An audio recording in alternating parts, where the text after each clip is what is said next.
بسم اللہ الرحمن الرحیم۔ السلام علیکم بہنوں، بھائیوں اور دوستوں۔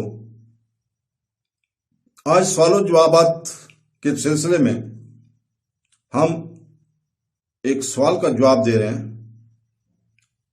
کہ کیا چیز ایک شخص کو دائرہ اسلام سے باہر لے جاتی ہے؟ وہ کون سے اعمال ہیں جو اگر کوئی مسلمان کرے تو وہ اسلام سے مرتد ہو جائے گا؟ تو دوستو، شیخ عبدالعزیز بن عبداللہ بن باز رحمۃ اللہ فرماتے ہیں، یاد رہے کہ اللہ تعالیٰ نے تمام لوگوں کو اسلام میں داخل ہونے اور اس پر قائم رہنے اور اس کے خلاف ہونے والی چیزوں سے محتاط رہنے کا حکم دیا ہے۔ اس نے اپنے نبی کریم صلی اللہ علیہ وسلم کو بھیجا تاکہ انسانوں کو اس کی طرف بلائیں۔ وہ ہمیں بتاتا ہے کہ جو لوگ اس کی پیروی کرتے ہیں وہ ہدایت پاتے ہیں اور جو اس سے منہ موڑتے ہیں وہ گمراہ ہو جاتے ہیں۔ بہت سی آیات میں وہ ان ذرائع سے خبردار کرتا ہے جو ارتداد اور ہر قسم کی شرک اور کفر کی طرف لے جاتے ہیں۔ تو دوستو، علماء کرام رحمۃ اللہ نے ارتداد پر بحث کرتے ہوئے کہا ہے کہ ایک مسلمان بہت سے ایسے کام کر کے اپنے مذہب سے مرتد ہو سکتا ہے جو اسلام کو باطل کر دیتے ہیں، جس سے اس کا خون بہانا اور اس کے مال پر قبضہ کرنا جائز ہے۔ وہ اسلام کے دائرے سے باہر ہے۔ ان چیزوں میں سے سب سے زیادہ سنگین اور عام 10 چیزوں میں جن کا ذکر شیخ محمد بن عبد الوہاب اور دیگر علماء نے کیا ہے، ہم یہاں مختصر ان کا ذکر کریں گے تاکہ آپ اور دوسرے لوگ ان سے ہوشیار رہیں، اس امید کے ساتھ کہ آپ سلامت رہیں گے۔ ہم پر ایک کا ذکر کرنے کے بعد ان کے بارے میں بھی تھوڑی سی وضاحت کریں گے۔ اللہ کی عبادت میں شرک یا شرک کرنا، اللہ تعالیٰ فرماتا ہے سورہ نساء کی آیت نمبر 116 میں کہ بے شک اللہ تعالیٰ اپنے ساتھ کسی کو شریک ٹھہرانے کو نہیں بخشتا، لیکن وہ جس کو چاہتا ہے اس کے علاوہ گناہوں کو بخش دیتا ہے، اور جس کسی کو شرک ٹھہراتا ہے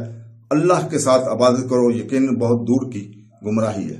اور اللہ تعالیٰ نے سورہ المائدہ کی آیت نمبر 72 میں فرمایا ہے بے شک جس نے اللہ کے ساتھ کسی کو شریک ٹھہرایا اللہ تعالیٰ نے اس پر جنت حرام کر دی اور اس کا ٹھکانہ آگ ہے۔ اس میں مردوں کے لیے دعا کرنا اور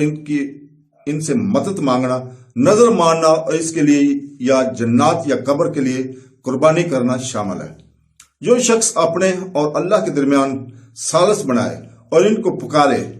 ان سے شفاعت کی درخواست کرے اور ان پر بھروسہ کرے تو علماء کرام کے اجماع کے مطابق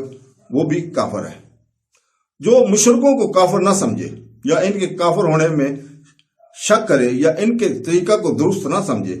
وہ بھی کافر ہے۔ جو شخص یہ عقیدہ رکھتا ہو کہ رسول پاک صلی اللہ علیہ وسلم کی تعلیم کے علاوہ کوئی چیز آپ کی تعلیمات سے زیادہ کامل ہے یا کسی اور کے احکام آپ کے احکام سے افضل ہیں، مثلا وہ لوگ جو باطل کے قرآن کو ترجیح دیتے ہیں، اس کے احکام کا قانون کافر ہے۔ جو شخص رسول پاک صلی اللہ علیہ وسلم کے لائے ہوئے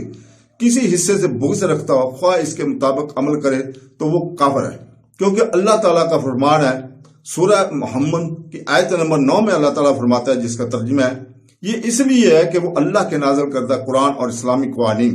سے نفرت کرتے ہیں تو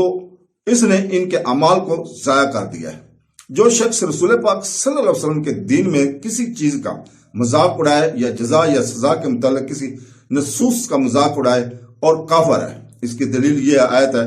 کہو کیا تم اللہ اور اس کی آیات، دلائل، نشانات، آیات، عبرت، نشانیاں، وحی وغیرہ اور اس کے رسول کا مذاق اڑاتے ہو؟ اللہ تعالیٰ نے سورہ توبہ آیت نمبر 65 اور 66 میں فرمایا کہ عذر نہ کرو،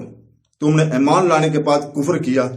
جادو ٹونا، ایک شخص کو دوسرے کے خلاف کرنے یا کسی کو دوسرے سے پیار کرنے کے منتر سمیت جو بھی ایسا کرے یا ایسے منظور کرے وہ کافر ہے۔ اس کی دلیل یہ ہے آیت ہے، اللہ تعالیٰ نے سورہ البقرہ کی آیت نمبر 102 میں فرمایا لیکن ان دونوں فرشتوں میں سے کسی نے بھی کسی کو ایسا نہیں سکھایا، یہاں تک کہ یہ کہہ دیا کہ ہم آزمائش کے لیے ہیں، لہذا کفر نہ کرنا، ہم سے یہ جادو سیکھ کر۔ مشرکین کی حمایت اور مسلمانوں کے خلاف ان کی مدد کرنا اس کی دلیل اور آیت ہے، جس میں اللہ تعالیٰ فرماتا ہے سورہ المائدہ آیت نمبر 51 میں فرماتا ہے، اے ایمان والو، یہودیوں اور عیسائیوں کو اولیاء، دوست، محافظ، مددگار نہ سمجھو، اور وہ ایک دوسرے کے اولیاء ہیں، اور اگر تم سے کوئی ان کو اولیاء کے طور پر لے تو یقیناً وہ ان میں سے ہیں۔ بے شک اللہ ان لوگوں کو ہدایت نہیں دیتا جو ظلم اور ظالم ہیں۔